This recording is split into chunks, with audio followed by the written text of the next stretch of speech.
Hi hello welcome to Geeta gallery. Hello friends, ఈరోజు డేట్స్తో ఓళిగా ఎలా చేసుకోవాలో చూద్దాం రండి. దీనికి కావాల్సిన ఐటమ్స్ను నోట్ చేసుకోండి. మనం దీంట్లో వితౌట్ షుగర్ వితౌట్ జాగరీ ఖర్జూర హోళిగా ఎలా చేయాలో చూద్దాము. దీనికి కావాల్సిన ఐటమ్స్ను నోట్ చేసుకోండి. జాజికాయ జాపత్రి పొడి, గసగసాలు, డ్రై ఫ్రూట్స్ అన్నీ సన్నగా తరుక్కోండి, కట్ చేసుకొని పెట్టుకోవాలి.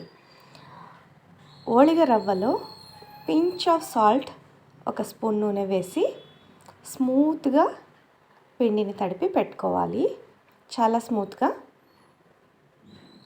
చపాతీ పిండి కన్నా చాలా స్మూత్గా పిండిని తడిపి 2-3 గంటలు అలాగే ఉంచుకోవాలి. ప్లేట్ లిడ్ క్లోజ్ చేసేసి 2-3 అవర్స్ అయిన తర్వాత దీంట్లో 1 కప్పు నూనెను యాడ్ చేసుకోవాలి. ఖర్జూరాన్ని గింజలు తీసేసి బాగా విడదీసి కట్ చేసేసి ఒక ప్యాన్లో 1 పెద్ద స్పూన్ నెయ్యి వేసుకొని ఈ ఖర్జూర పీసెస్ని వేసుకొని బాగా కొద్దిగా ఫ్రై చేసుకోవాలి. ఫ్రై చేసిన తర్వాత ఫ్లేమ్ ఆఫ్ చేసి చల్లారనివ్వాలి. చల్లారిన తర్వాత దీన్ని బాగా స్మాష్ చేసుకోండి. స్మూత్ ఖర్జూరాలు తీసుకుంటే మనకి స్మాష్ చేయడానికి చాలా సులువుగా ఉంటుంది. డ్రై ఫ్రూట్స్ పౌడర్ని వేసుకోవాలి.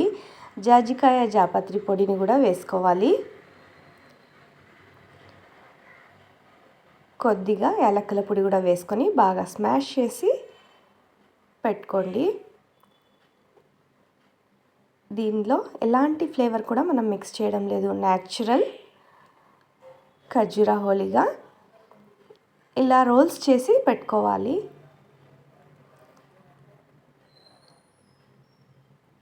ఓళిగ పిండిని ఓళిగ పేపర్ మీద ఆయిల్ అప్లై చేసి చిన్న రోల్ని తీసుకొని ఇలా